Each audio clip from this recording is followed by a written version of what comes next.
Why is it that Travis Kelce wasn't known as a football player until he started dating Taylor Swift? Whoa. Well, you remember that single thing I was talking about?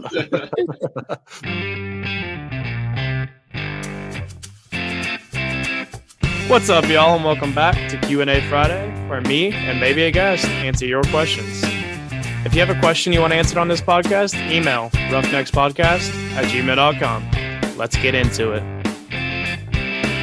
What's up, everybody, and thanks for coming and listening to another Q&A Friday episode where we answer questions from you, the fans. Before we get into your questions, I want to let you guys know how you can support the podcast. I get this question a lot, and the best way is to fly the old flag. Now, this isn't a literal flag, even though those are available. I'm talking about shirts, cups, and more. You can head over to roughneckspodcast.com, grab yourself some Roughnecks gear, and show some support for the podcast. Use the promo code BOWL for 10% off your order. But let's dive in to your questions.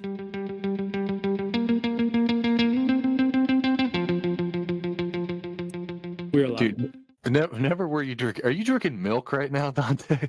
It's eggnog mixed with Fireball. Oh, Shit. I was like, bro, no way he's drinking milk right now. That boy needs some milk. No, it's a nice little concoction. Okay. All right. What's up, everybody? Welcome back to another episode of the Roughnecks Podcast. And we have a special one today. A little bit different than something we've ever done. Definitely different than something we've ever done because I may be introducing the episode, but I'm not hosting the episode. Neither is Dante. Neither is Reno, which they are both here. Forgot to mention that. Dante and Reno are joining us for Q&A Friday number 12, I believe is what it is. 12 or 13. I can't remember. But I'm going to introduce our host. Sierra is hosting Q&A number 12. I'm pretty sure it's 12. Q&A number 12. So here we go, Sierra. And just to kind of, do you want to give a background of what's going on? I was going to say Tech Girl's getting her big debut here. You've been on the podcast. Don't even. So Reno came up. Reno, you want to tell the idea since it was yours? All right. So we do the Q&A Friday, right? Where the fans, the guests, they ask, questions to us. And we thought, let's do one where the three guys are on here, me, Dante, and Cole, and we have our lovely significant others ask the questions. Now, all these questions we haven't seen yet. So our significant others are asking us questions that we don't know anything about yet. So let's see what happens here, and hopefully that we will not be single by the end of this. Yeah, buckle up.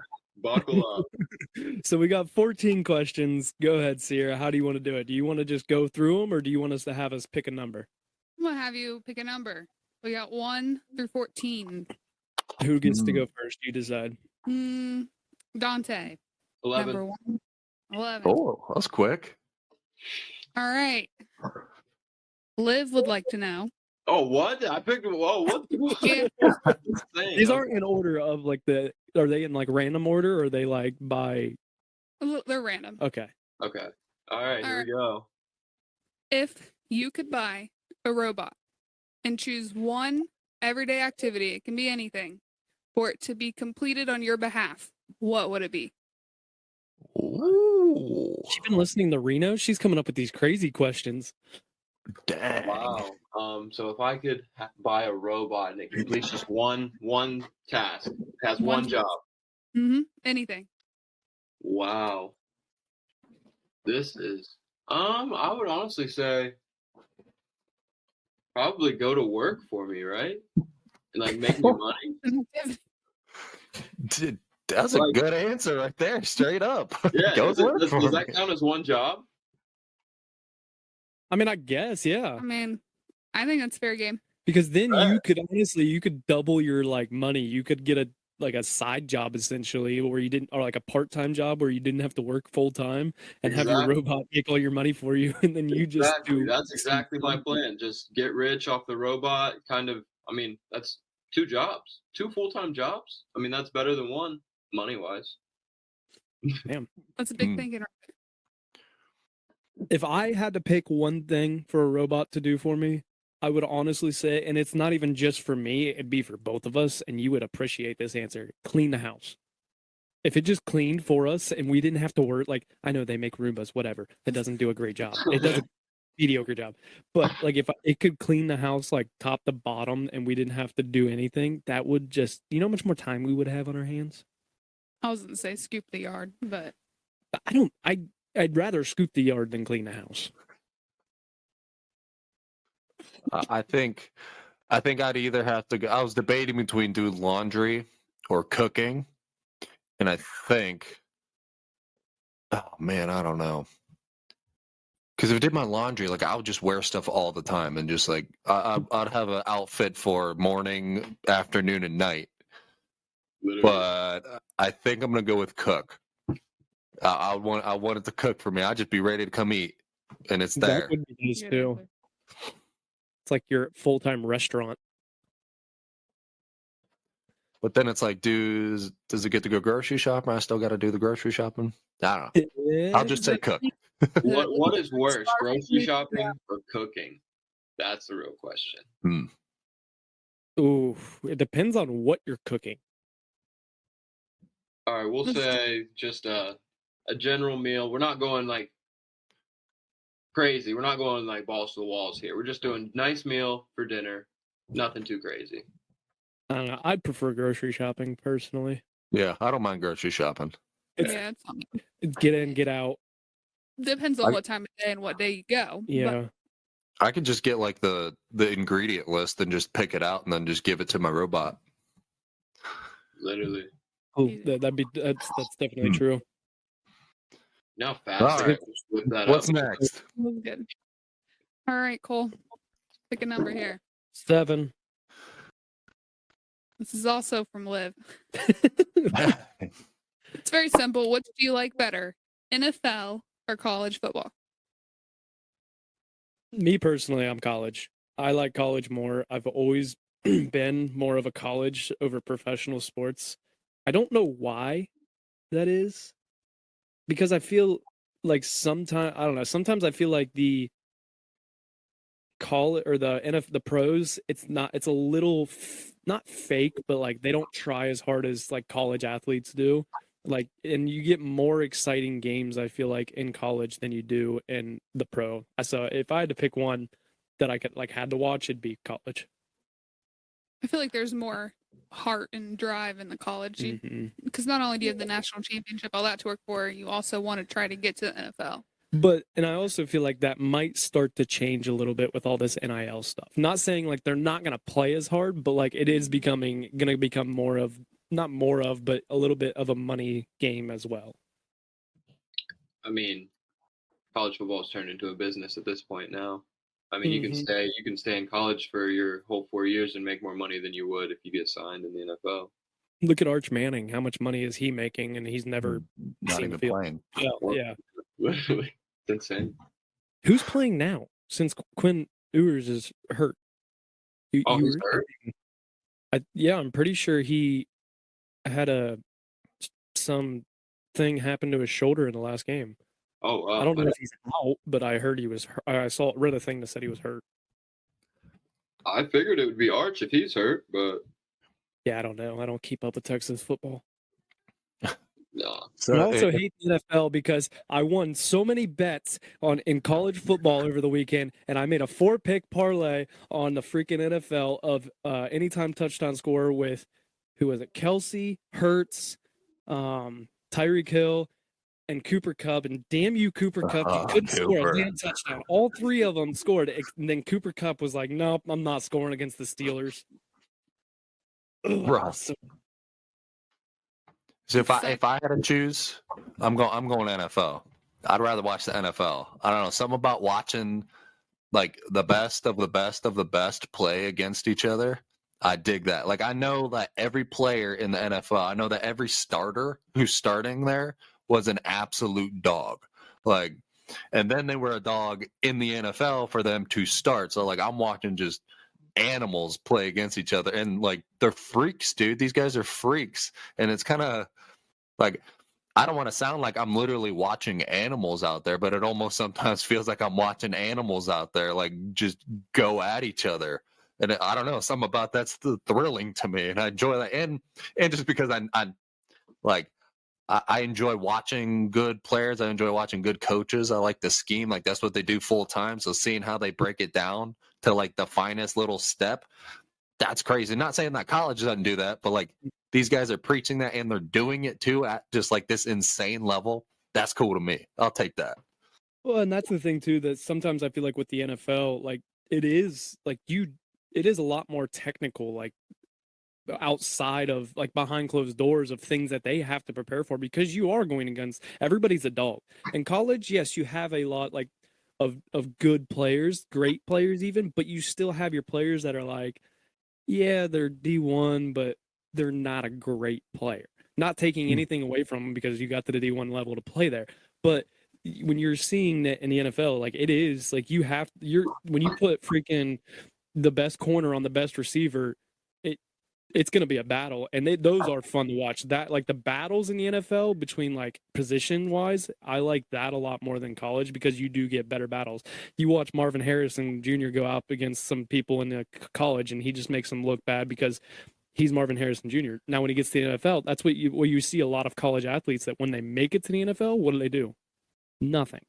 Because they were a dog in college, but you get to the pros, you're going against the best of the best, so you have to be the best. What do you think of this whole flag football in the Olympics? It's silly. I think it's silly. Like, what are we doing? Like, come on. Tackle. Like, make it tackle. Make it. You know what I mean? Stop. Why are we playing flag football? I think it'll be. It'll be cool. Well, it'll be fun. It'll be cool to watch. Yeah. But man, I love to see it's just. I love to see like Aaron Donald out there just mashing some like Italian quarterback, dude. Like that's, you know what I'm saying? I've been seeing so many like memes of that, of like just like memes of what we're gonna do to other teams when we play flag football against them. So funny. But for this question, I don't know. My answer is always college. I think it's more or less. I mean, yeah, the game is a lot different in the NFL with everyone being the best, but college for me, I feel like I'm more invested in college football with Ohio State and all of that. And also the tradition that comes with college football. I mean, every NFL team has a culture, but that culture can change with the head coach. Whereas in college football, most of those traditions, even if the head coach changes, a lot of those traditions still stay the same. And it's just kind of cool to see all of the traditions that all the top college football teams have, or even smaller football teams like D3 schools like Worcester, like our hill walk with like the bagpipes and everything. That's a tradition. And I think it's really cool how traditions continue to live on within college football. And I honestly think like our answer would be different if we grew up in a different place. Like growing up in Ohio, being an Ohio State fan, like you're around a top college football team that has a strong tradition, so like you kind of gravitate towards that, unless you're Reno and you just hate Ohio State. But with a passion. I feel like if we grew up in like Missouri, we'd be probably like more NFL fans versus it just. I feel like it does depending on where you're based regionally. All right, no, you're up. Let's go number one. All right, Brittany would like to know. Oh God. Why is it that Travis Kelce wasn't known as a football player until he started dating Taylor Swift? Whoa. Well, you remember that single thing I was talking about? So to answer that question, okay. So was it 2 nights ago the Chiefs played, or last night? No. When did they play? Sunday night game. Yeah. Yes. Right. So they played the Sunday night game, and Brittany said, "I didn't even know who Travis Kelce was until Taylor Swift." And I said, he's the best, arguably the best player in the NFL right now. Arguably, definitely the best tight end. Yeah. Definitely on the first round. Been the best tight end for like 3 years at least.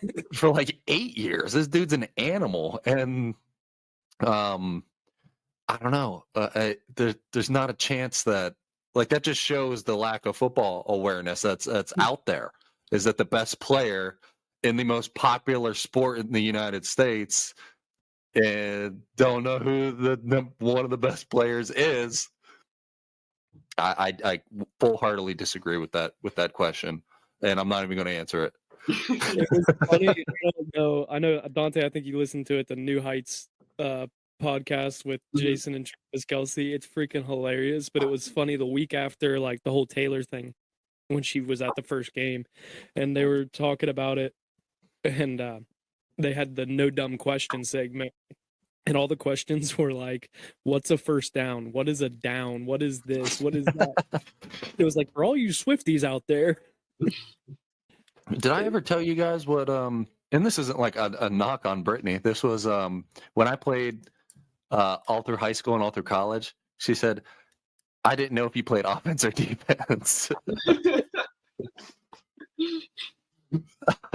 That's how much she loves me. She'd just show up just to cheer us on and not even really understand what was going on. Yeah, no, that's commitment. That's love right there. That's love. That is I have love. no idea what the hell's going on, but go Reno. Yeah, I'd be like, did you know? Like, how did you know when to cheer? She's like, I just when everyone else cheered, I cheered. That's amazing. Like, come on, girl. And she didn't tell me that until I was done with college. For the whole time we dated through high school, through college, she had no idea. She did good faking it then. She's getting better though. We've been working on our football IQ a little bit. Actually, this whole Taylor Swift, Travis Kelce's actually helped with that. So actually, you know, I am a little happy that some of the Swifties are coming over. You know, get some knowledge out there. Get some football going on. It's awesome. It's fun to watch. And even now, she's like, "Is there a game on tonight?" I'm like, "Yeah, there is. There is. Yeah, let's go watch it." It's not the one Taylor's going to be at, but No, she thought the 49ers were playing. Sorry, I know I'm sidetracking here big time. The 49ers were playing the other night. She's like, "Oh, isn't this the team that Travis is on?" I was like, "No, wrong red team." no, they got a really good tight end. Yeah, I will say, yeah, I they think still got to go with too. they're doing a little bit too much coverage on this Taylor Swift thing. I think it's dialed down a little bit, It's gotten better, but I mean, it was. but it's giving them ratings, and they're doing it. And like there's literally people going to games just hoping for a chance to see Taylor Swift. Like it is. The NFL did it out of a business standpoint, like showing Taylor and everything. And honestly, a big name too is Donna Kelce, the Kelce mom. Like, because she's always like she's becoming a big thing too. Well, I mean, they have a show already too. I think it's just called like Kelsey, right? Or something. Yeah, it's a documentary, but it was last year or something. Who played? Was it the Kelce Bowl last year in the Super Bowl? Yeah. So it was a documentary on last year because originally it was going to be a documentary of like going through the retirement. Jason was going to retire and then didn't end up retiring, and it turned into a thing. I still think the clips from, I mean, the New Heights show, the whole Kelce thing is awesome. And I like the clips from it. There's a lot of funny ones with Kylie Kelce, Jason's wife. Mm-hmm. She said some freaking hilarious things when she was on recently. And then I really like the one of, it was Jason's daughter. She was like, "You didn't win. Uncle Travie won," or something, like talking to him. And he's like, "Yeah, Uncle Travie won." It's like how would you feel as a brother? Like, you're playing against your brother in the Super Bowl. Like, yeah, you lost, but your brother just won a Super Bowl. Like, what kind of emotions do you feel like would happen there?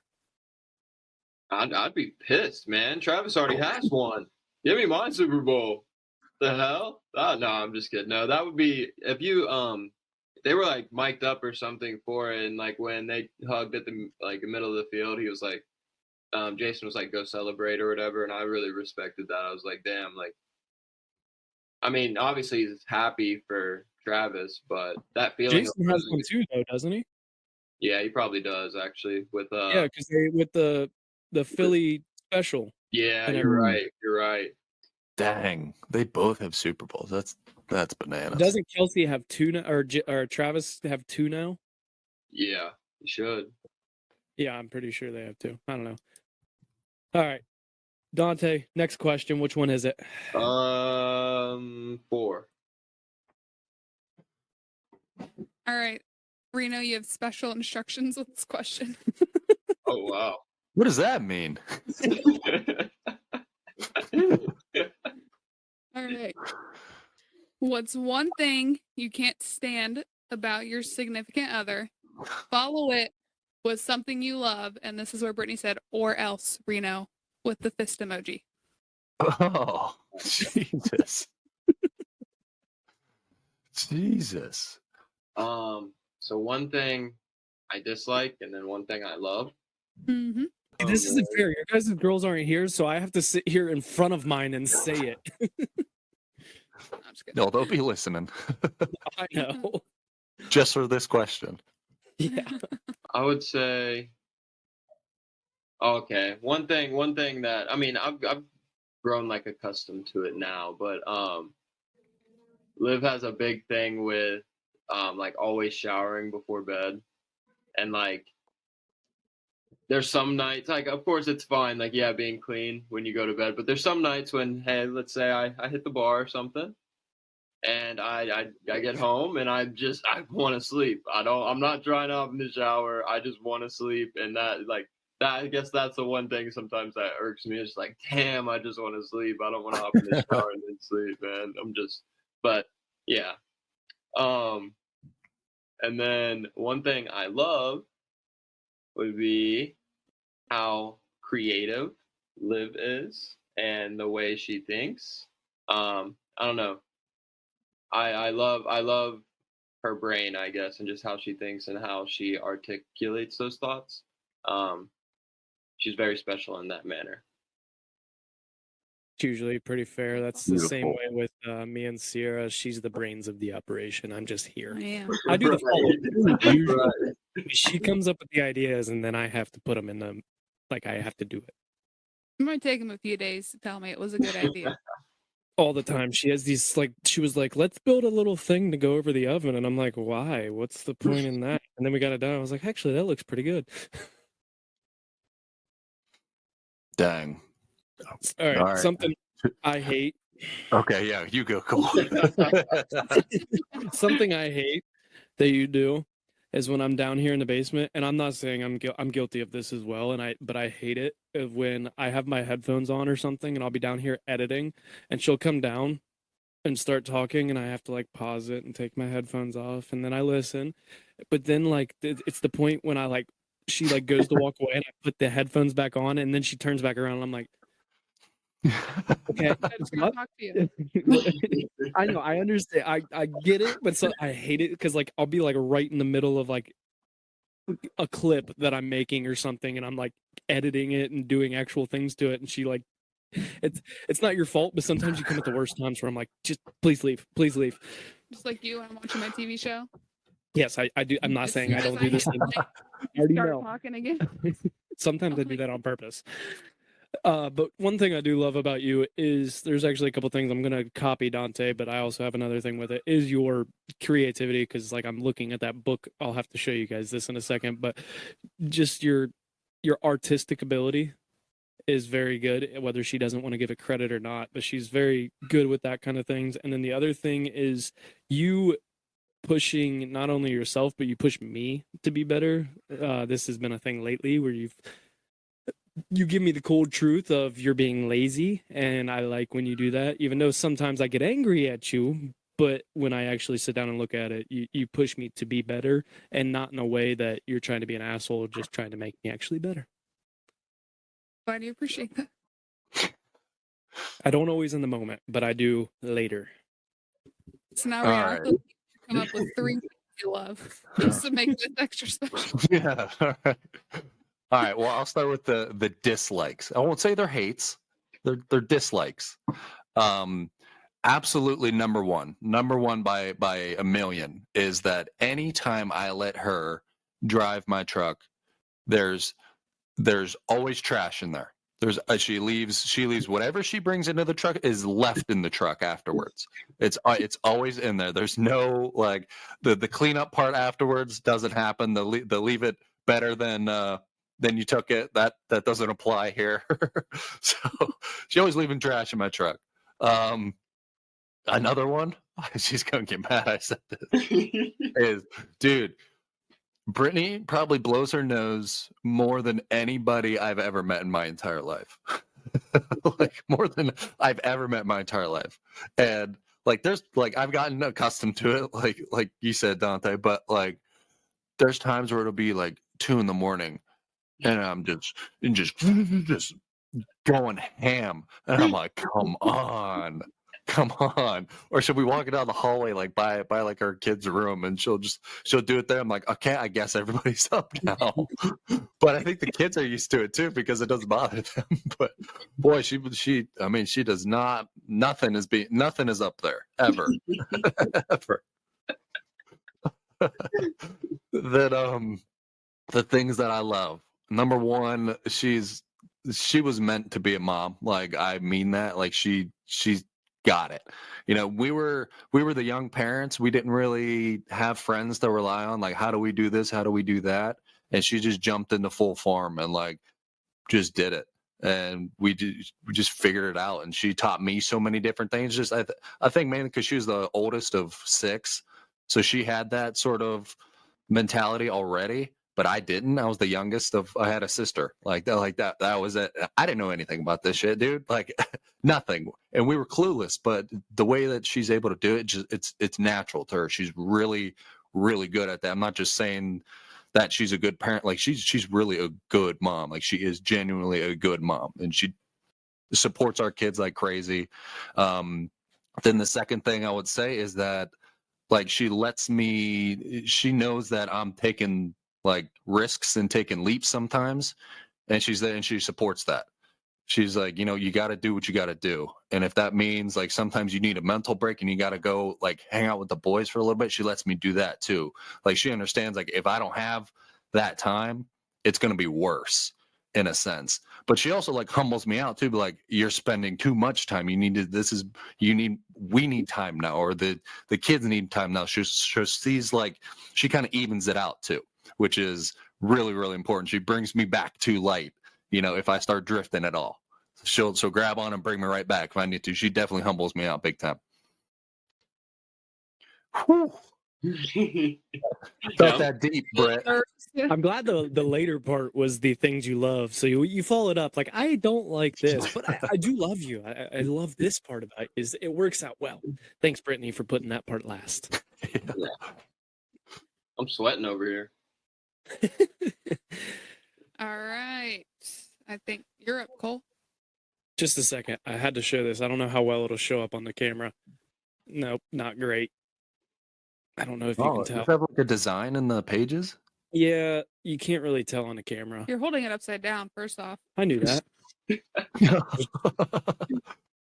don't know if you can kind of tell what it is from there. Like a cabin in the woods?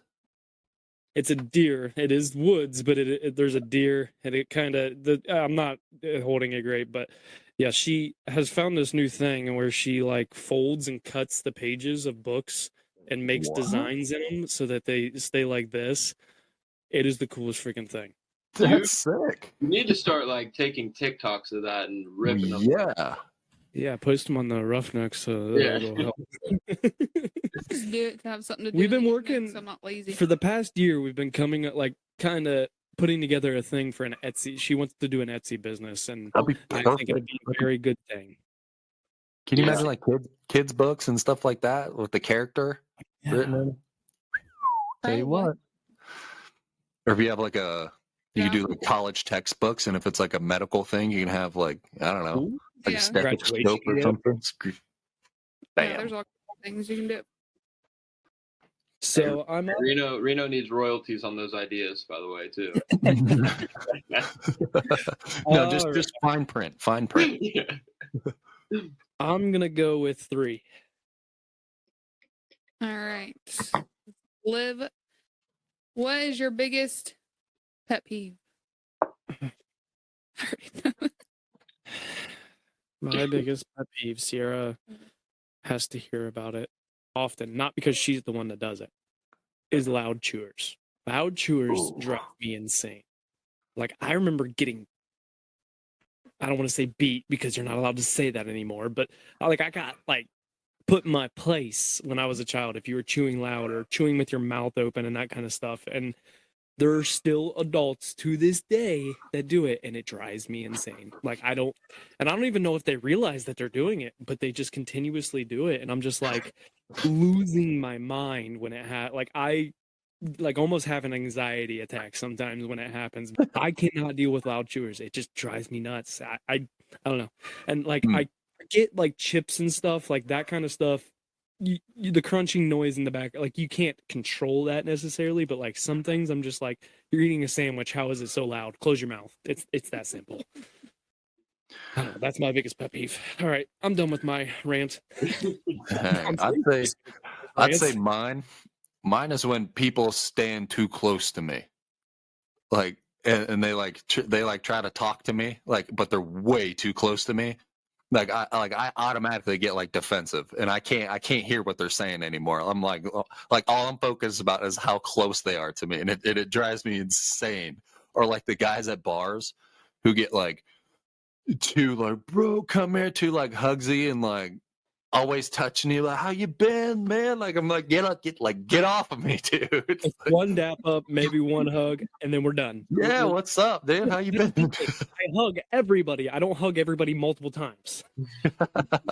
See, like a dap up, a hug, a see you later, man. Like hell yeah, bring it in. But like you're standing way too close to me, man. Back up a little bit.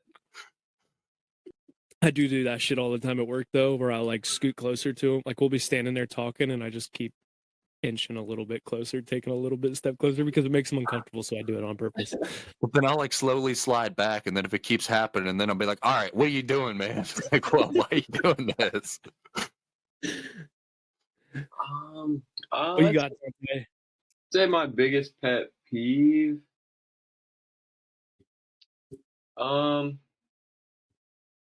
I would say my biggest pet peeve is when like, I guess when someone's intentions aren't genuine, I guess, or maybe like if kind of dishonesty too, or just more or less like I hate the whole idea of like playing a face or like while you're in front of someone and then kind of backdooring someone and like just going the complete opposite way. That's like one of my biggest pet peeves, just because I like to pride myself on being a genuine person. And I like respect, or I expect that to be kind of reciprocated back in any interaction. But I mean, that's life, you know. Can't really control what other people do, but I would say that's probably one of my biggest pet peeves.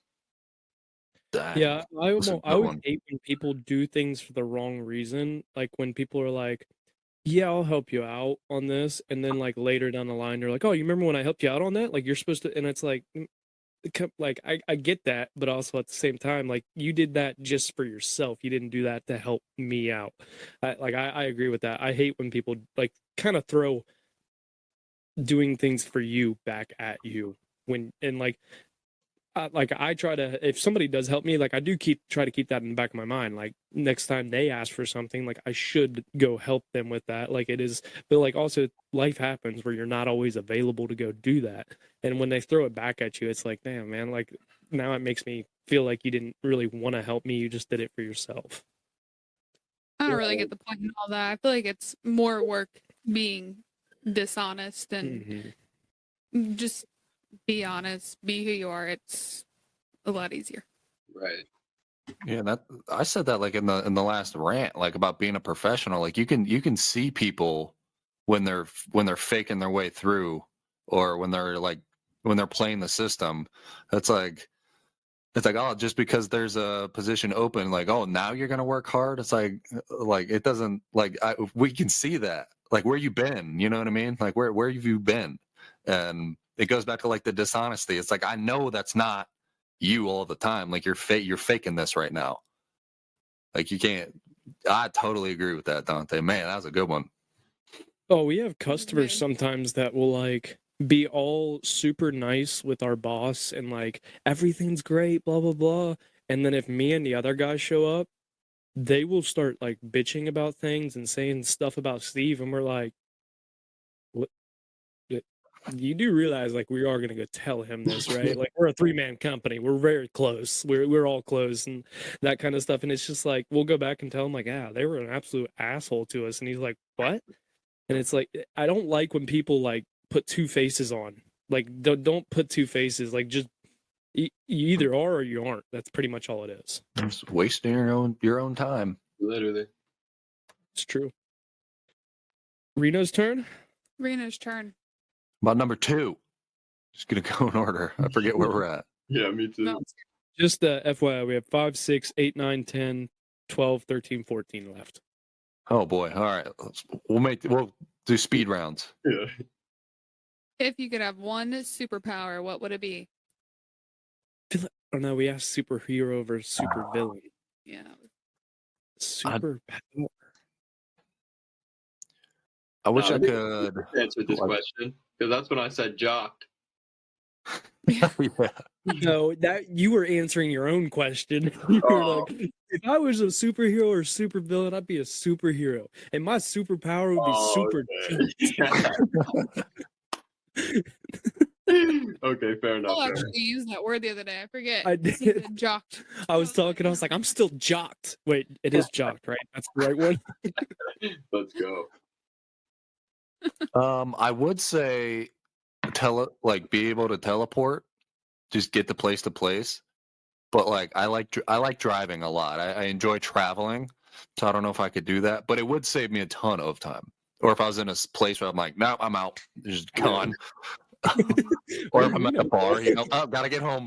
I'm home. You But don't have to worry about a DUI. you're right. Cheaper traveling. What That about is true. airfare? Yeah. Go wherever you want. I don't know. I'm gonna stick with teleporting. I'm gonna stick with teleporting. I wish I could teleport. That'd be sick. I feel like I don't know. I keep bouncing back and forth between like going invisible or like super speed.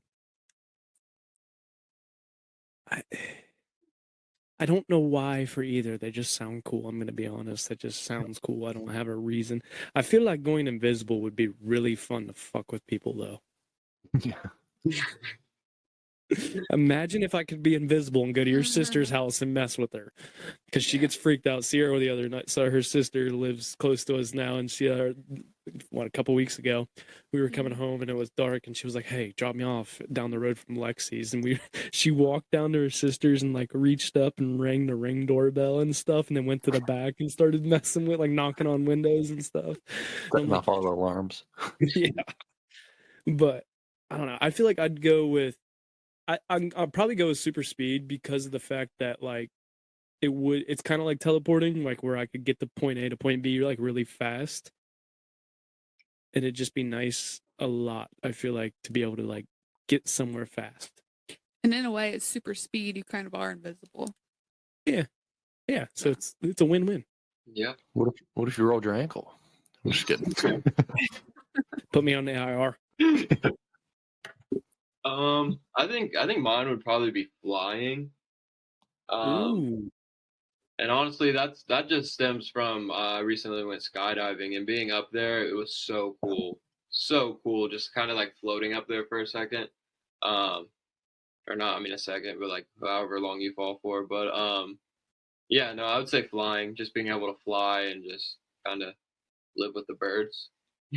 I watched that sweaty video of you guys going skydiving, and I like got most of the way through it and went upstairs because when your hair came out and showed Sierra, it was the funniest thing because you saw the guy just kind of like Yeah, trying to wipe it away. I was literally blinding him. I did not expect my bun to come out, but it definitely did, and it was a safety hazard. What was that like? Reno, have you ever been skydiving? You won't ever catch me skydiving. Ain't no way, dude. You're too big. That's all I'm about to say. I'm too big. I'm not even risking that. Same with roller coasters. I'm way too tall. Nope, I ain't doing either one. I'm out. Never would have thought of that. Roller coasters with a tall guy. You not a big roller coaster guy? No, dude. Like the reason I used to love roller coasters, but now I go and I get on a ride, and that thing, like my legs are so tall that it clicks like one time. Like it's not even in my waist. Like it's hitting my quads. And so I'm like, I'm out of here. Like, this is it. Like, this is where I die, right here. No, I'm like, I won't do it. Kind of going back, thinking of your tallness. You went said something about the truck with Brittany leaving trash in your truck. Does she move the seat back at least? What do you think? Absolutely not. I get in, I'm like, oh, God, what? Oh Lord! All right, Dante. Dante's up. 5. All right. Brittany would like to know, if you had to eat a crayon, which color would you choose? What the fuck? Red. It's my favorite color. I just picked red. I'd have to go with my favorite color. Yeah, I mean, yeah, I'd just say, I guess purple. I mean, hopefully it tastes like grapes or something. That's what I was gonna say. I'm gonna go with purple because I like grapes, and hopefully it just tastes like a grape. Goodness. Mind over matter.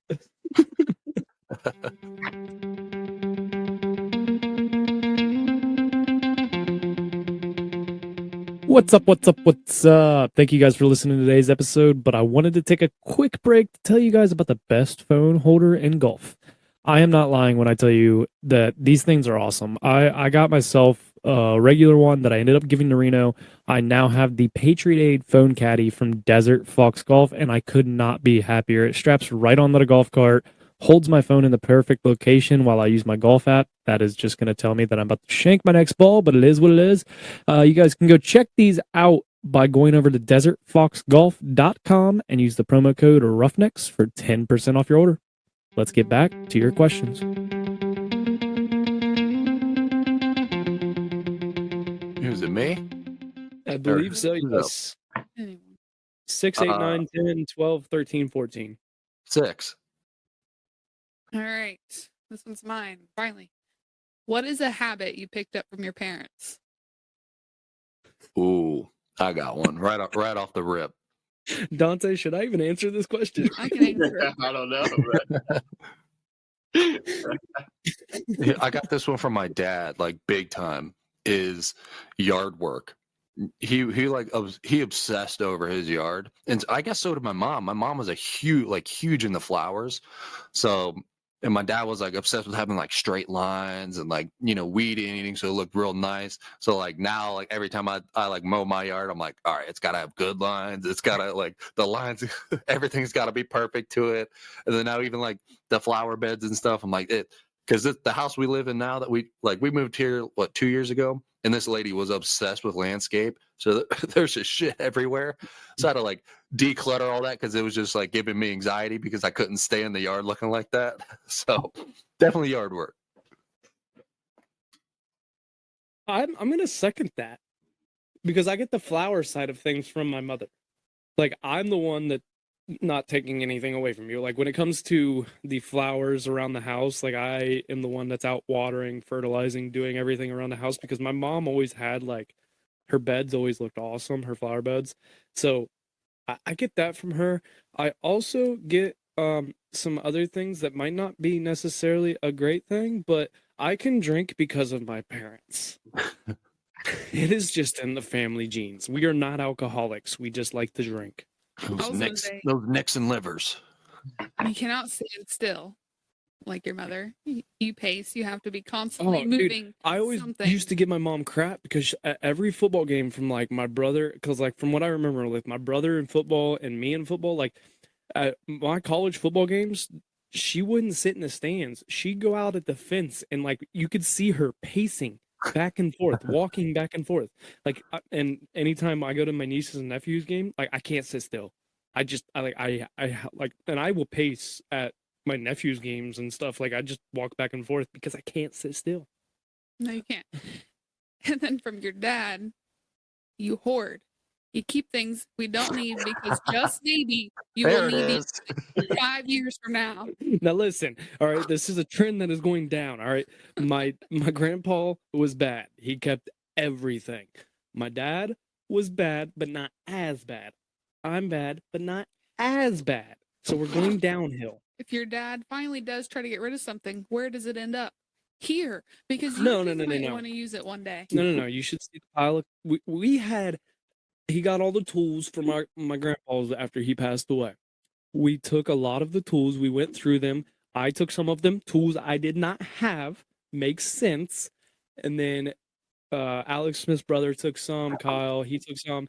And then a lot of them, if Dad needed it, he kept it. The rest of them got thrown in the trash because they were old tools anyway. Or my favorite, we had a yard sale recently, a couple months ago. We each had our own PS3. Like when he moved in, he had one, I had one. When I had my surgery in July, my brother, he's like, you can have my PS4. You know, I don't use it if you want to do something while you're home. So here we have 2 PS3s and PS4 yard sale. I'm like, let's sell one of the PS3s. Well, no, what if I want to, play downstairs? I'm like, well, we have another one you can just take down there. Well, what if I want to play upstairs? I need one on every level. I'm like, dude. And now I play the PS4. I've gotten the farming simulator. That game is awesome. Farming. I'm not. That's a perfect game for you, Cole. It is. It's so fun. What is it? ASMR? Not really. You're not very good. I'm getting better. I would say one habit that I picked up from my mom. I don't know. I think this is actually like my grandpa does it as well. I don't do it as much here because we don't have like many snacks, I guess, like cookies and stuff. But when I was living at home, my mom always like stocked up on the snacks. And like for some reason in the middle of the night, I would wake up at like 2 a.m., 3 a.m. And for some reason, like if I had to go to the bathroom or anything, I'd always like mosey to the kitchen and grab like some cookies or something and just slide back to bed. It was just a big thing. I don't do, like I said, don't do it as much anymore because we don't really like buy a lot of snacks here. But definitely when I was living at home, that was a big thing for me, is just some type of snack when I woke up in the middle of the night. I'm similar because Dante, mom always had candy. Mm-hmm. And like that's like we have I have 2 candy dishes downstairs right now. We have like 3 upstairs. So like I have candy dishes everywhere, but that was how my mom was. That was one of the things she bought me when I went to college. We were doing like my freshman year shopping, and she was like, she bought this jar, and I was like, what is this for? She goes, your candy. And I was like, oh. And she would like every time she'd come to like for a game, she'd like give me a bag of candy and stuff. So like that was just always something that we always did. Alex Smith always knew anytime he came over. It was always funny though. When the best was when he loved peanut M&Ms, and when mom didn't have them, he'd be like, Terry, what the hell is this? Where are my peanut M&Ms? Oh, the candy used to be so clutch. Friday nights after games, just rip. Candy and pizza rolls. Pizza rolls, and we used to just rip through that candy. No. But who's up? You. Me? We're gonna go with 12. All right. What life-changing events have you experienced? Whose question is this? Mine. Okay.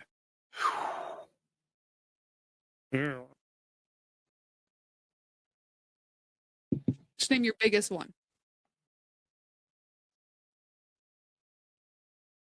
I don't know. I haven't gone anything crazy. It doesn't have to be.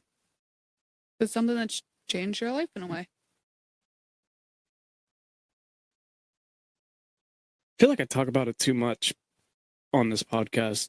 Not like I talk about it all the time, but like one of the things that kind of changed my outlook on things was when I broke my elbow my senior year of high school, because like it kind of humbled me of, I did think I was hot shit coming into my senior year because I've been a 3-year starter and all this stuff, and then it kind of like the second game of the year you break your elbow and they're like, you're done for the season.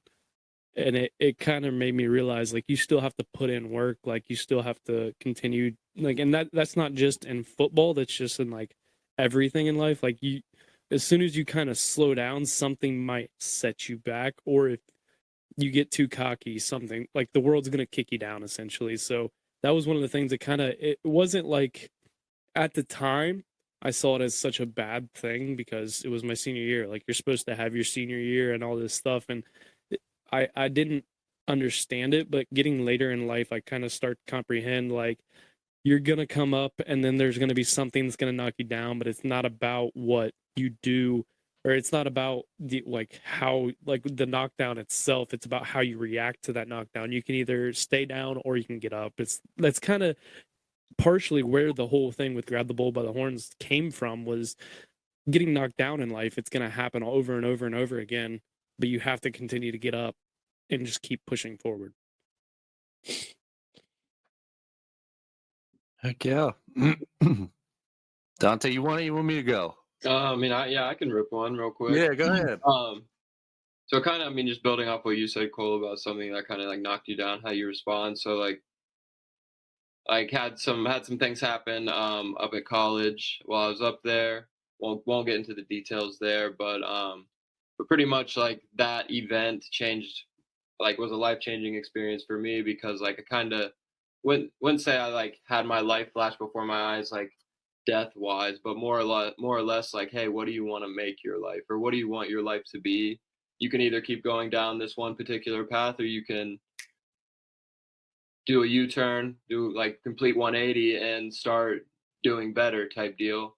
And then that was kind of the moment when I when I realized, just, hey, I don't want to go down this path. I'd rather do the 180 and just kind of change my life completely. And that really like opened my eyes, and just kind of how I responded to it really made myself proud in that instance, of just making sure that, hey, you need to be on your shit. You only get one chance at this thing that we call life. So why not make the absolute most of it? Nice. You know what kind of sucks sometimes about life? It's a lot easier to screw up than it is to succeed. Oh yeah. But oh yeah. That's why succeeding is so much more like valuable and like memorable, because like when you do get that achievement, it's like, yes, like I really worked for this. You don't have to work hard to screw up. Like that you don't really have to work at all. Like you can do it. You don't have to do any work. That's, I don't know. It is. I've thought about that a lot in life. Like it's a lot easier to screw up than it is to succeed. All right. Well, mine, I don't know if I've ever talked to you guys about this. I don't like talking about this. It was a deep, dark place that I went. But when I got hurt in college, because I was so naive. I had 2 games left my senior year. Like, dude, you're going to the NFL. You got it.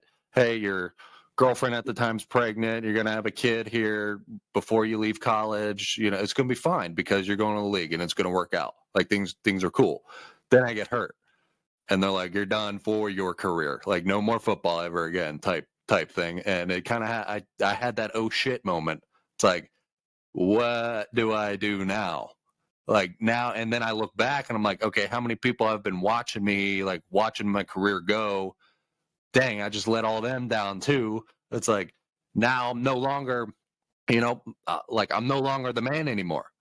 It's like, I'm back to reality at this point. And it was not a good place to be, having a kid, done with what I thought my career was going to be. And it's just sort of like, what do I do now? I had to grow up really fast. I mean, I didn't get to have my 20s. Like, you know what I mean? Like I didn't get to enjoy that kind of post-college travel around, kind of do whatever.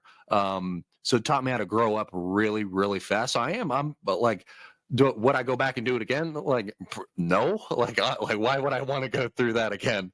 But I'm glad it happened, because I definitely would not be here where I'm at without that happening, and, pushing me to really grow up, and really, I had to find a different thing that I'm good at now. Reno, I'm going to ask you a question, and I don't mean this as like you should have done this. I mean this is like I'm just kind of want to go through your thoughts with it. Like, because when you had that injury where they're like no more football, did you ever think like screw that, or was it always like, it was kind of that point of, with everything going on, your girlfriend's pregnant and all that stuff, of figure like, all right, I need to just transition and figure this part out? Like, what was your mindset going through that when they told you no more football? Dude, it was like blank space. It was literally like blank space. I didn't have a plan B. Like I didn't have a plan B. Like I was just like, it was terrifying. And luckily I saved up some money from my like scholarship checks that I'd get to be able to afford a 700-foot apartment, like for 2 years while we try to raise this kid and where I try to find a job somewhere. Like that's where we're at that point. And it was not cool. It was not cool. So my thought process was like it was completely blank. But then it came to the point where like I'm looking around like I've got to do something here. Like, okay, what else am I good at? Like, okay, I'm good with talking with people. All right, like what are some openings out there? Like I at least got to just find something, and like whatever I find, like even though I won't be the best at it, I still have to, take what I'm given at that point. Like whatever I'm given in that moment, in that sort of situation, I had to take it, and I had to try to be the best at whatever it was. And I luckily landed at a job that I can call a career now, but I knew nothing about that place. I knew nothing about planes. Like I knew nothing about how things worked. So taking what I had, just had to run with it. Become a man. I feel like hardly anyone ever has a plan B until they have to. That's what I was going to ask. Like, how important is a plan B? Should you have a plan B? Or, like, I've always heard back and forth answers with this of, like, yes, you always need to have a plan B. Or, screw a plan B. You should just have plan A. Dante just dropped out on us. But, all right, we'll just keep plan going. B. Dante didn't have a plan B. No, I've always been curious of, like, other people's thoughts because I've heard both. And I don't know how I feel. Like, I feel like I'm more of a person that's like, I don't have a plan B. I will cross that when I get there. If this doesn't work, I will figure out the next thing. It's not necessarily a plan B. I feel like it's more of a just figure it out. So I don't know. What are your guys' thoughts on plan Bs? Do you need a plan B, or what are your thoughts? I don't necessarily think you need like a laid out plan B. I think you need to set yourself up just in case something happens. You know what I mean? Just always have like some sort of reserve or circumstance. Yeah. But no, because I think if you're focusing on a plan B, you're not necessarily fully focused on plan A. So I feel like if you have a plan B, you're expecting plan A to fail. Right, and you're complacent at plan A. Mm-hmm. Yeah, no, I definitely agree with that too. I mean, I feel like you definitely kind of like what you said, Reno, set yourself up so that you have something to kind of fall back on, but I would say you hear a lot of stories of like guys who have made it or like people who have made it and they're like, I didn't have a plan B. I threw all my chips in to plan A and like look where it turned out. So I feel like if you do focus too much on plan B, then you're kind of destined to fail because you already in your mind have that escape route type deal. So yeah, I would say have a plan B, but don't make plan B more thought out than plan A by any means. It's more of a what are you gonna do if this doesn't work out? Well, I might try this. Right. I feel like it's kind of more like I haven't thought too much about it, but I might go do this. And like I think a lot of people almost misconceive the idea of like, yes, they threw all their chips into plan A. Now, plan A had a lot of detours and turns that it wasn't a straight line. So it wasn't the exact plan A. There may have been plan Bs in quotes through that, but it was still the overall goal of that they wanted to achieve. So that's the thing too. Like you have a plan A, but also understand that like you may not get to it in a straight line. There's going to be a lot of turns and detours that you're going to have to take to get to plan A. Like this damn podcast. All right, we got 5 questions left. Oh, what God. Rapid fire. We have 2 sentences each. Just kidding. I'll just go in order of these questions left here. All right. If you had to be a fan of any other NFL/college team other than your favorite team now, who would you pick? Me personally, college-wise, would be NFL. Or NFL. Makes sense. College-wise would be North Carolina. Because, like, I am a North Carolina fan, but, like, not really a North Carolina fan, if that makes sense. I don't know. I've always, like, in the background, kind of followed North Carolina. My dad was born there, and, like, and I have family that lives there. So North Carolina, like, basketball and football, I check up. I bet every week on North Carolina football, and they only let me down once. But So North Carolina would be my college team. Pro team, I don't really have a favorite pro team, so that doesn't really apply to me pro wise. That's what I'd say for college. Like I don't really have a favorite college team. Like I have like favorite coaches and stuff, but they move all the Oh, time, and I kind of like you root for the Ohio State Buckeyes if you had to pick one. no, never. They'd be however many college teams there are, they'd be the last one. NFL, like I'm a Browns fan, and if I had to choose another one, it'd be gosh, it's hard because I'm a coach fan. Like I loved Andy Reid because I was a huge Eagles fan for a while until like Andy Reid and Brian Dawkins and Donovan McNabb. Like until they all left, then I kind of stopped cheering for the Eagles. But if I had to cheer for another team, it'd be the Eagles. Just because I dig Jalen Hurts, I dig that offensive line for sure.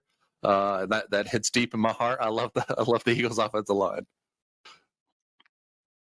For a different college team, I mean, I guess right now I could hop on the bandwagon with Colorado just because I like Deion Sanders. I like kind of how he's been able to change the program, but also Easy. Yeah, I mean, yes, he's changed it, but it's not looking good right now. I'm not talking more or less record. I'm just talking about all the money he's brought in, and then just like completely flipped what was thought to be like, hey, if you go there to not win games, to hey, you actually have a shot if you come here now.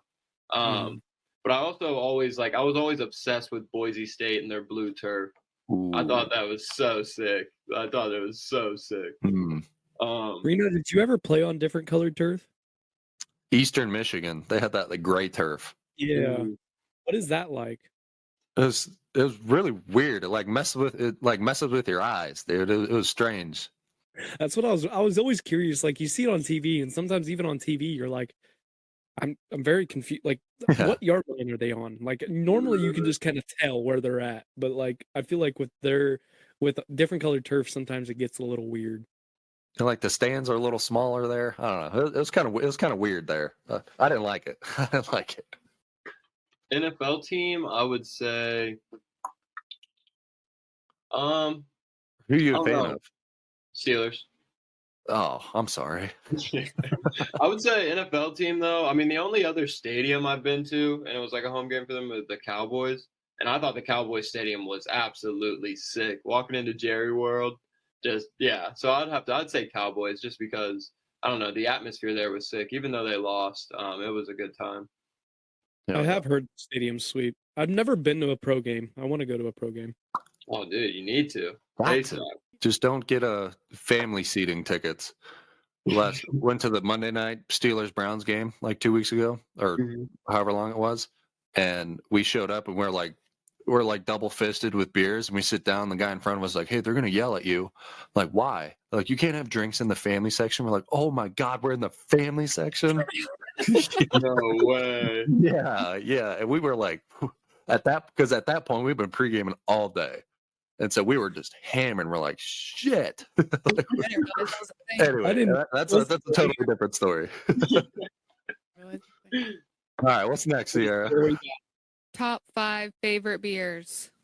The live question. 5? Yeah. What if you only drink one? Pick it up, live. She wants to know your top 5.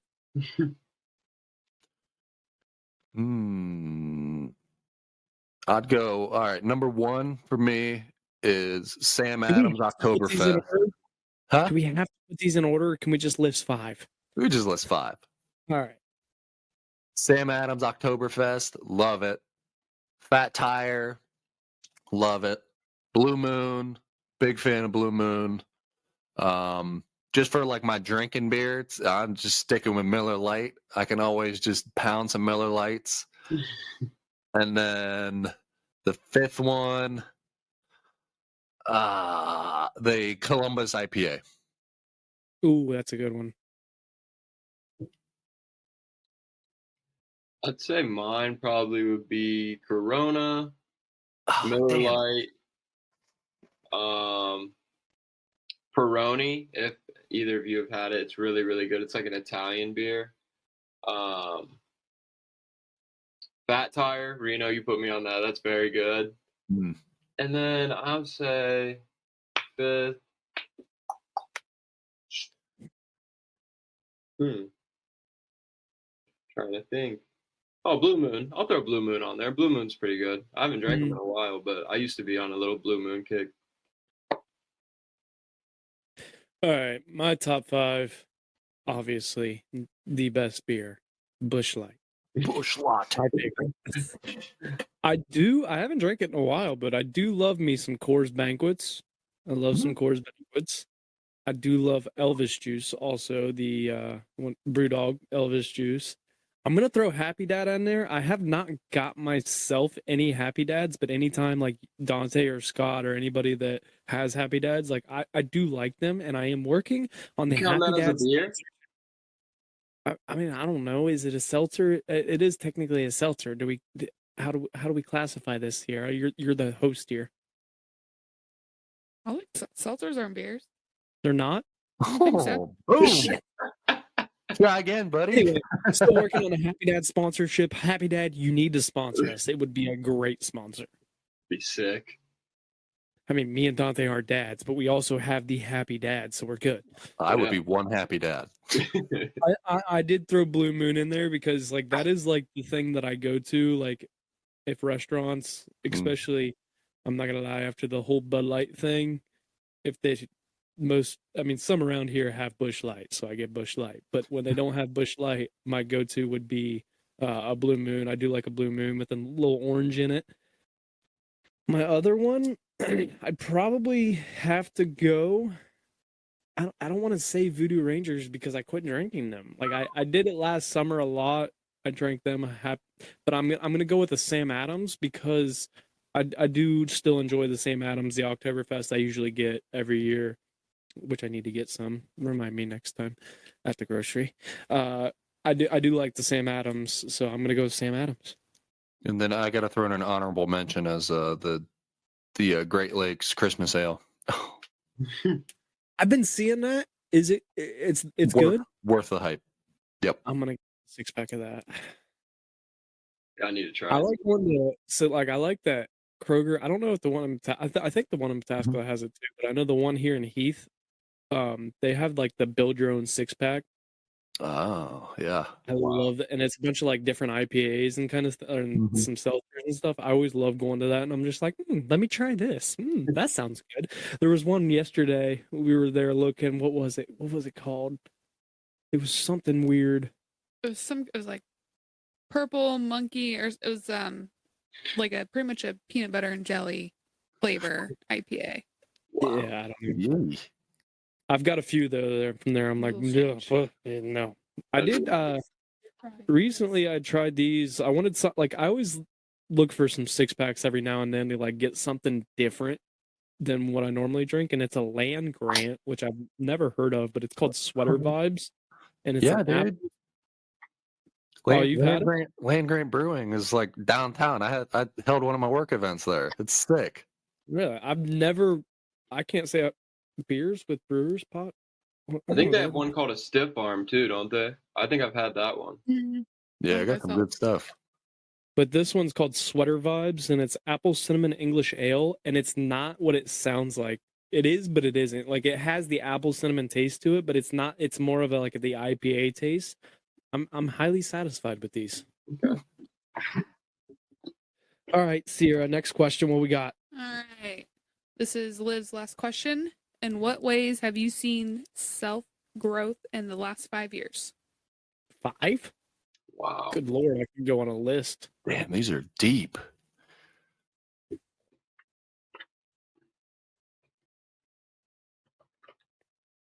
For me personally, like the biggest one that I can think of is like my temper. My tempers used to be very, very, very short, to where the littlest thing would like set me off. And anymore, like, does it still set me off from time to time? Yes, it happens. But what has gotten better is like sometimes I just stop, take a breath, and like actually start to think like, is this worth blowing up over? And really 9 times out of 10, there's nothing worth blowing up over. So that is like the biggest thing with me growth wise, is the temper side of things. Yeah, that I feel like that's my biggest one, especially that I can honestly think of off the top of my head. Nice. With me, it was I got this feedback from one of my old directors. She said, like, doing a good job, but quit being such a yes man. And I was like, what do you mean? She says, like, everything we tell you to do, you do it. She said, now everything we tell you to do, I want you to question it. And I want you to think about, like, okay, why am I doing this? Could there be a better way that I can be doing this? Is there, like, she keeps like, think outside the box, keep thinking bigger, think bigger, quit thinking, oh, here's my task for the day, get my task done. Think bigger than that. Ask the questions and be curious. So I think that her saying that to me, I think completely changed my professional career. Because now I ask why all the time, or I always question a process. Like, why are we doing it this way? I think there's a better way. We can do this. Well, how can we do that? I don't know. Let's talk about it. Like, so I think that was probably my biggest self growth from like a professional career standpoint for sure. I want to ask this question going off of that, because I feel like sometimes people get caught up in the I'm doing it because like I'm doing everything I'm asked to be doing. But are you so like you're saying you almost sometimes have to not tell them no, but question why. Instead of like you don't always want to agree with everything. Like, yeah, I'm doing everything they're asking me to do. And it's like, yeah, but we want you to also question and think about things. Is that what you're trying to like essentially what you're saying? Oh yeah. Oh yeah. She's like, I want you to, ask, like, kind of not be, argumentative, but be like, that doesn't make sense. I don't think I should be doing that. I think, someone else should be doing that, like delegating that, or, maybe we could do it this way, or just constantly thinking. Because I think, I mean, us three for sure. And Sierra, you played sports, right? Like, Mhm. in college? No, I No, but still, like, not. 3 you ACL surgeries later, she was told no more. but like you understand like the itinerary based kind of mindset. You get your Mhm. itinerary. This is what you're doing today. You show up at this time. Here's what you got to do, and you're done with it. And so like breaking that habit was really tough. Well, I feel like that's how you challenge yourself and advance yourself in your career in any aspect in life. Because if you just go through the motions, then you're just kind of like a robot and every day. Mm-hmm. So. I think for me, I guess, would be maybe just seeing the bigger picture. I tend to be pretty impatient with some things, even like fresh out of college, I was expecting to be making X amount of money and so on and so forth. And obviously, I mean, that was an unrealistic I like thought, but like getting a job, and I've been at this job for like over 2 years now. I think seeing the bigger picture of why you're kind of putting in all the, I wouldn't say long hours, but why you're putting in all the hard work at like the bottom of the totem pole per se to work your way up, rather than just automatically feeling like you deserve to be at the top without actually putting in the work to get there.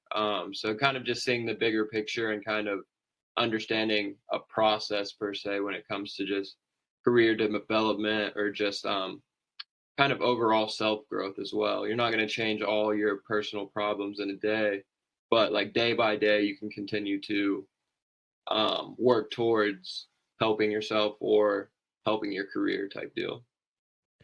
I feel like we all like we've all been in that mindset of, oh, we deserve to be at the top. Like when you go into college sports, we should be starting. When we go into a job, we want to be the top. But like when you kind of start to actually get into that, you realize why, like you're not necessarily ready for the top. Now there is times where you're like, oh, I'm definitely ready for it. I get that. But a lot of times you go in thinking that you are the best, and then you realize you have a lot to learn. And it's a really cool feeling. I've sorry. It's a really cool feeling to kind of start from the bottom and work your way up. Like I've been at this company that I'm with for 4 or 5 years now. Granted, some of it was like coming back from college and that kind of stuff, but I started out at this job knowing absolutely nothing of how to install a patio, absolutely nothing of how to install a pool. And now, like, do I know everything? Absolutely not. But it's cool to like look. There's been times where I've looked back and like, man, like a year ago, my boss would have never called me to ask me to go do this because I wouldn't have known how to do it. Now he calls me and like he goes out of town and leaves us to basically do the company, and like he doesn't give us a schedule. He kind of gives us a list like, hey, this kind of stuff needs done. Me and the other guy, we put together a schedule. We got in Monday yesterday. He's out of town this week. Monday we got in.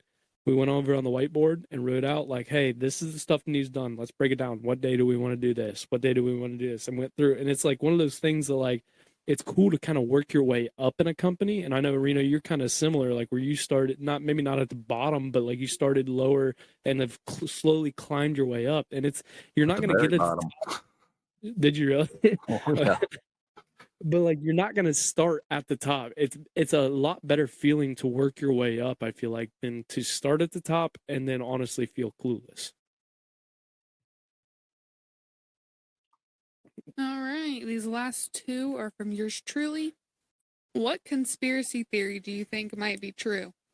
Aliens 100%. I swear there is aliens. I am on the alien bandwagon. I swear I honestly think there is a universe not here that or whatever, a world that is way more advanced than us. I don't have facts behind it. It's not something I like dive into and look way into it, but I that is one thing that I truly do believe in, that there is aliens. And who the hell built the pyramids? We can't do that shit now. I mean, Those are mine. kind of going on like along with the pyramids though. Like, I guess mine would be similar to yours, but not really aliens. More or less like maybe there was a super advanced civilization that lived before us that was just completely wiped out. So I feel like that. I don't know. I mean, that is a conspiracy theory based on modern history, but yeah, I guess that would be mine. Is just like there were, I mean, the pyramids, like you said, how did they build them? Who built them? It had to be someone with crazy technology, so that either that's within on Earth or extraterrestrial. I pronounced that right. I thought I was going to butcher it. Well done, sir. No, dude, mine's definitely aliens too. They have to be out there, and like I'm like they might not even be like, you know, the big-headed, big-eyed looking aliens out there. They're just like some kind of other life. It's definitely out there, Like we don't have like it confirmed. Are there times where ghosts, that people think it's a ghost, but it's really an alien? Ooh, hot take. No, you want to know a hot take is like, okay, if aliens have figured out that, oh boy, I don't know if we want to go down this route. I feel like I love your rabbit holes. No. We'll save this one for another one. We'll go real deep with that. All right, last question. What sport would be the funniest if there was mandatory alcohol? Like if they had to drink while they were playing. That's a good question. Ooh, that is a good one. You don't want to do swimming because they drown.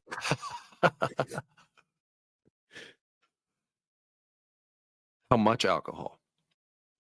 Like football would be bad because people would just get too aggressive.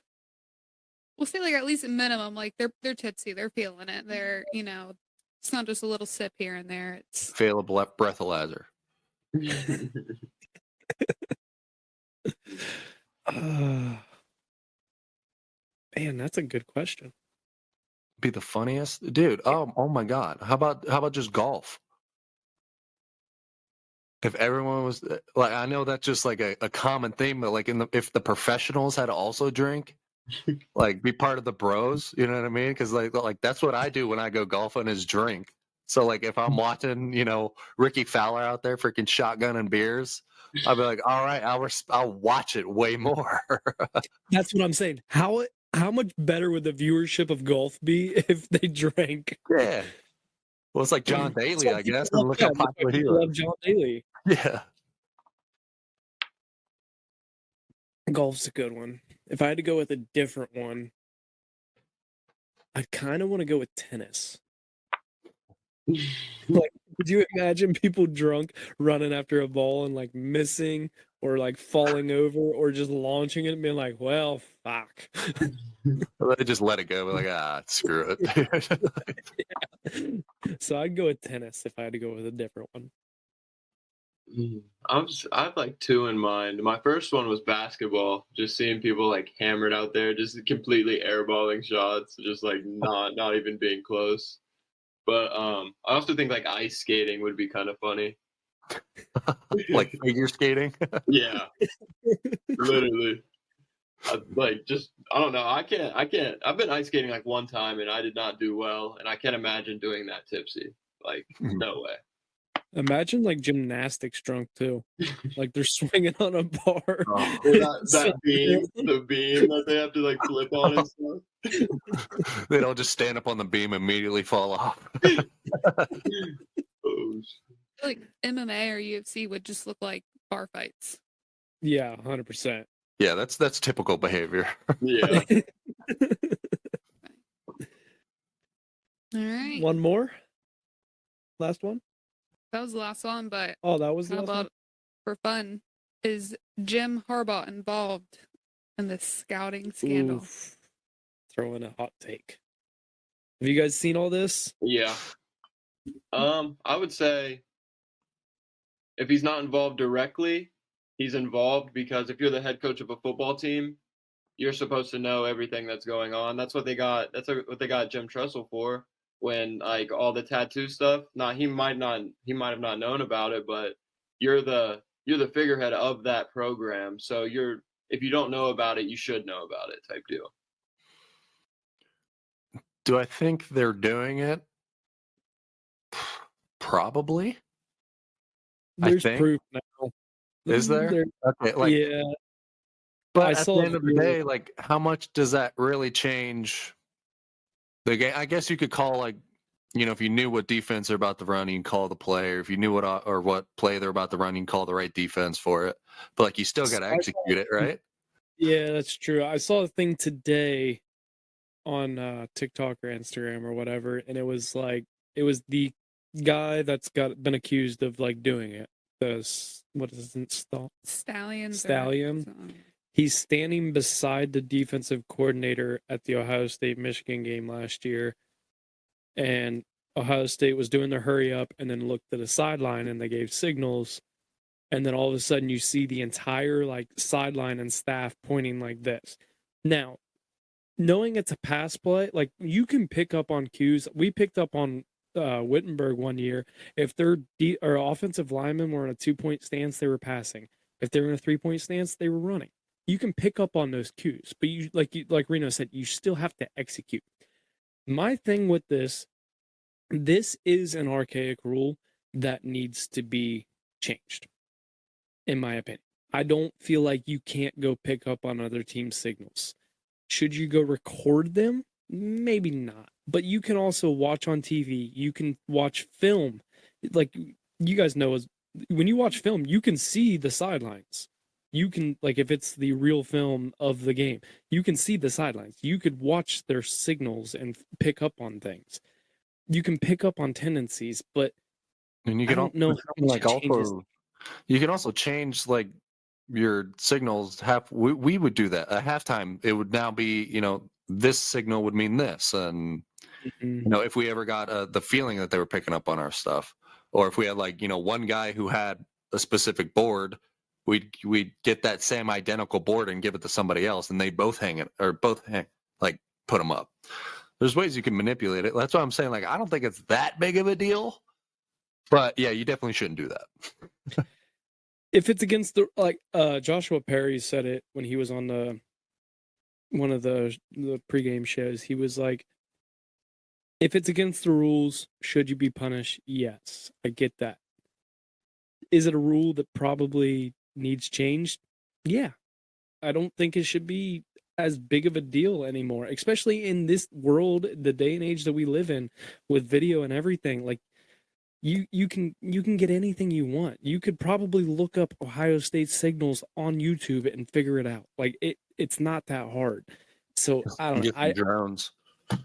Do I think now drones is taking it to a different level?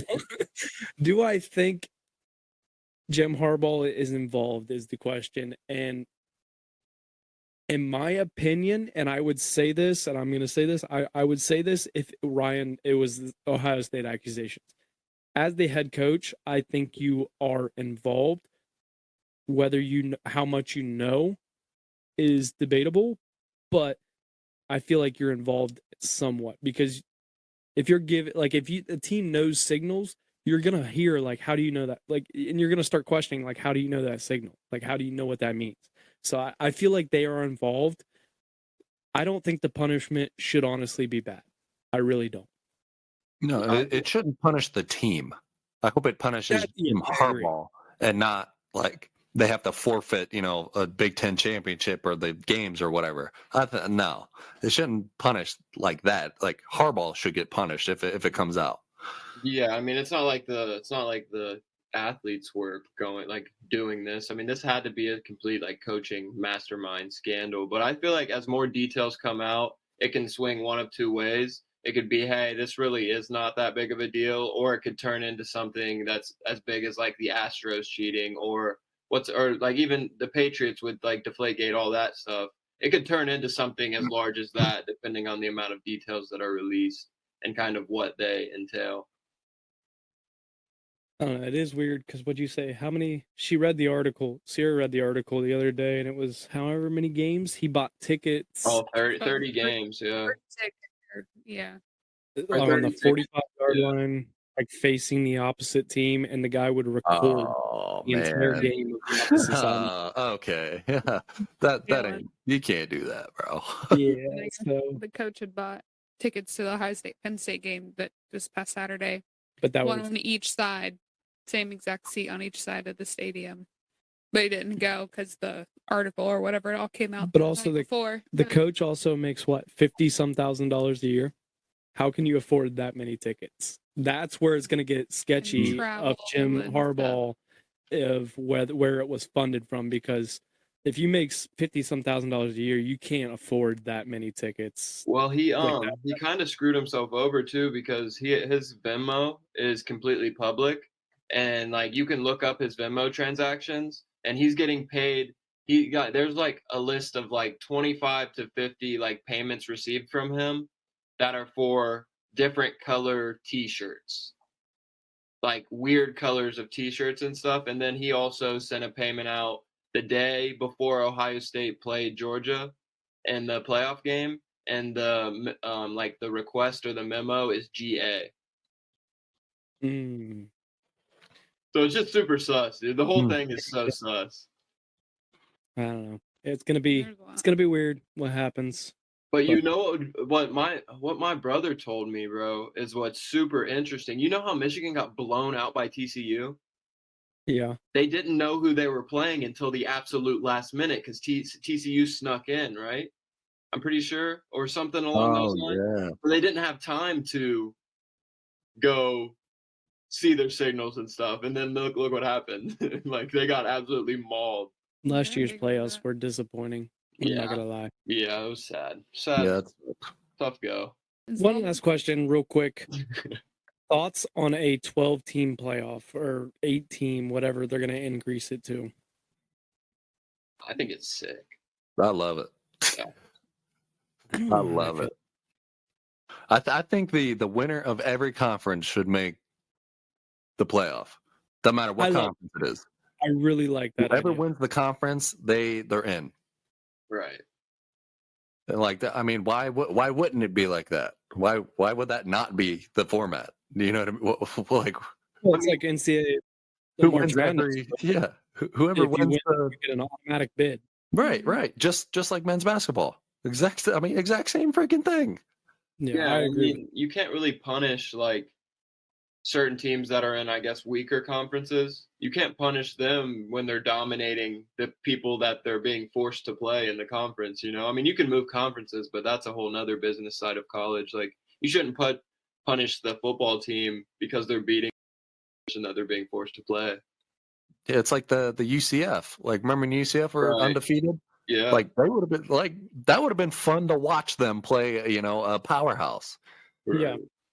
And Just at see. that point, it's nut up or shut up. Like you're either you are who you are, like you say you are, or you're just gonna get smacked. So like, Right. prove You know it. how many Like, movies? You know if how you many think you're the movies to be made? Oh, 100%. Cinderella Yeah. stories, dude. Yeah. Literally. But I agree. Sierra, wrap up this episode. Yeah, I did my All right, guys, that is a wrap on Q&A number 12. Fun Q&A, different. I like this format. Good call, Reno. Yeah. Thanks for having that's me, just guys. sick. Yeah. Thanks, Sierra. Nice work. Yeah, great host. I Great think host. Reno, he was the one that said Sierra should host it. Thank you. So, yep, that is a wrap on Q&A number 12. I don't have any announcements, so we're just going to wrap it up, and you guys know the deal. Until Monday, life is hard, and it's going to knock you down just like a bull does to a bull rider. Don't let that bull of life walk all over you. Get up, grab the bull by the horns, and take control of your life. Roughnecks, out.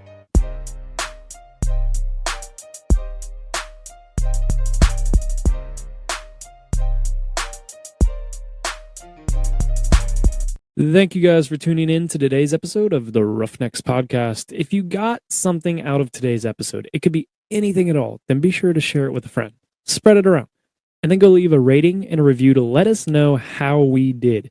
If you want your questions answered on the next Q&A Friday, then email them over to roughneckspodcast@gmail.com or message us on Instagram @roughneckspodcast or Facebook. But until next time, grab a bull by the horns, Roughnecks